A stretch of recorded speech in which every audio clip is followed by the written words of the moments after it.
सही टाइटल पढ़ा आपने। बात करूंगा सिर्फ दो शेयर के बारे में, और ये दो शेयर आपको शॉर्ट टर्म में काफी अच्छा मुनाफा बांध के दे सकते हैं। मैं खुद स्टॉक को बाय करने का प्रयास करूंगा अगर मुझे मिलते हैं। ठीक है, यहाँ की स्टॉक की टारगेट है एटलीस्ट 10 से 20% के हो सकते हैं, तो इस स्टॉक को आप बाय नाउ करके चल सकते हो। अब दो स्टॉक का नाम क्या है, अगर आपको जाना वीडियो को अंत तक देखना, लाइक करना, शेयर करना, कमेंट करना। और ये जो स्टॉक है एक सिंपल स्ट्रेटेजी से बनाया गया स्टॉक है।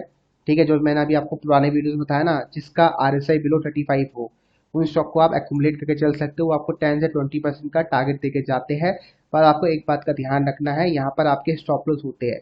मतलब स्टॉप लॉस अगर आपको एक बार स्टॉप लॉस हो जाता है, तो आप री एंट्री करो 6 महीने बाद, बेशक वो एंट्री मिले, लेकिन करो। वो आपको डबल और ट्रिपल टारगेट देके जाता है। मैं आपको समझाता हूँ चार्ट में, बेसिकली चार्ट में समझाऊंगा, यहाँ पर आपको कुछ समझ नहीं आएगा। बाकी दोनों के दोनों जो स्टॉक है मल्टीपल का शेयर है, निफ्टी 50 का हिस्सा है, इसलिए 20% के टारगेट देके जाएंगे। अगर ये निफ्टी 500 के स्टॉक होते तो मैं यहाँ पर बोलता 40% के रिटर्न के लिए इंतजार करो, लेकिन निफ्टी 50 का है, तो 10 से 20% इनफ है 1.5-2 महीने के अंदर। ठीक है, तो दिखाता हूँ मैं किस स्टॉक की बात कर रहा हूँ।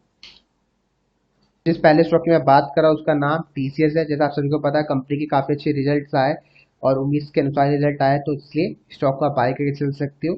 अगर इस स्टॉक में डिप मिलता है आपको 3000 के आसपास का, ठीक है, 3050 का पहला बाय बनता है, या फिर 3000 के आसपास अगर आपको डिप मिलता है तो स्टॉक को आप बाय कर सकते हो। आपको स्टॉप लॉस लगाना है 2985 का, बस आपको क्लोजिंग बेसिस का स्टॉप लॉस नहीं लगाना है। मार्केट में आप 2985 का स्टॉप लॉस लगा के या फिर 2980 का स्टॉप लॉस लगा के एग्जिट कर सकते हो। समझ आ गया?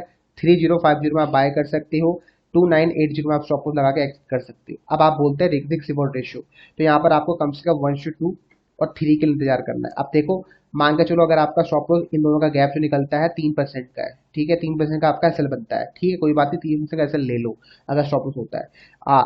स्टॉप लॉस नहीं होता है तो 6% के टारगेट में आप एग्जिट कर देना। आप 6% का कैलकुलेशन आप खुद कर सकते हो, बताने की आवश्यकता नहीं है। 3050 को मल्टीप्लाई 6 करो, डिवाइड बाई 100 करो, वो निकल के आ जाएगा पॉइंट्स, उसको जोड़ दो आपके बाइंग प्राइस में, आपका टारगेट निकल के आ जाएगा। समझ आ गया? अब बात करते हैं उन लोगों के लिए जिनका स्टॉप लॉस हिट होगा। मान के चलो मैंने बाई किया, मेरा स्टॉप लॉस हिट हो गया, ठीक है, तो मेरा का स्टॉप लॉस एक बार हिट हो जाता है स्टॉक में। अब मान के चलते स्टॉप लॉस हिट हो गया मेरा 3% का, -3% इसमें स्टॉक ने मुझे दे दिया, मतलब मैंने 1 लाख रुपए डाला, मेरा 3000 रुपए का लॉस हो रहा है स्टॉक में, ठीक है, मोटा मोटी। अब मैं क्या करूंगा? अब मैं कुछ नहीं करूंगा, मैं दोबारा से स्टॉक को बाय करूंगा उसी प्राइस में जो मैंने आपको बोला 3050। जब तक स्टॉक नहीं जाता है मैं बाय नहीं करूंगा। मतलब 3050 में आप 10 रुपए जोड़ लो, 3060 लेके चल लो, बफर ले लो 0.3% का, 1% का नहीं, 0.3% का। तो यहाँ 360 के ऊपर मैं दोबारा बाय करूंगा। अब ये कभी कभार 6 महीने के बाद भी प्राइस आता है, या फिर हो सकता है कि 1 महीने के बाद आए, हो सकता है 10 दिन के बाद आए। जब भी दोबारा प्राइस 3060 के ऊपर जाएगा बाय करना, सेम क्वांटिटी, मतलब 1 लाख रुपए इन्वेस्ट करना, फिर दोबारा आपका स्टॉप लॉस 3000 रुपए रहेगा। समझ गए? अब आप रिवॉर्ड कितना रहेगा, तो पहले मैंने आपको बताया 1:2, तो 6000 का प्रॉफिट होना चाहिए था, ठीक है, वो नहीं मिल पाया था उस समय। तो अब आप इंतजार करोगे 9000 के प्रॉफिट के लिए। क्यों? क्योंकि यहाँ पर आपका 3000 का लॉस भी हुआ है, तो ये लॉस यहाँ रिकवर होगा इसमें, क्योंकि ये निफ्टी 50 के स्टॉक है, तो जितना आपका लॉस होता है वो रिकवर कर जाता है। बस हमें क्या दिक्कत आती है ना, हम चीजों को ऑब्जर्वेशन में नहीं रखते। समझ आ गया? मैं दोबारा रिपीट कर देता हूँ, ये स्टॉक को यहाँ बाय कर 3050 में बाय कर सकते हो अगर मिलता है।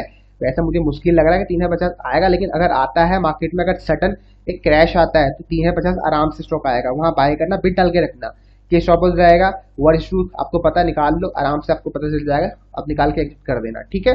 अब बढ़ते हैं दूसरे स्टॉक की तरफ, उसमें भी सेम कॉन्सेप्ट है, ठीक है, सेम कॉन्सेप्ट है। आपको अभी के प्राइस में बाय नहीं करना, नीचे आएगा तब बाय करना है। इसका प्राइस रहेगा 209 रुपए का, ठीक है, 209 रुपए का प्राइस रहेगा, 209 नहीं, 208 रुपए का रहेगा बेसिकली, 208 रुपए 10 पैसे का प्राइस रहेगा। स्टॉक का नाम बताऊंगा अभी क्या है, वो है पावर ग्रिड। स्टॉप लॉस लगाना है आपको इस कैले कर लो जो है 200 रुपए के आसपास, मतलब मोटा मोटी 200 रुपए की जगह नीचे जाता है तो आप एग्जिट कर सकते हो, और 208 रुपए में आप स्टॉक को बाय कर सकते हो, 208 रुपए 10 पैसे 20 पैसे में।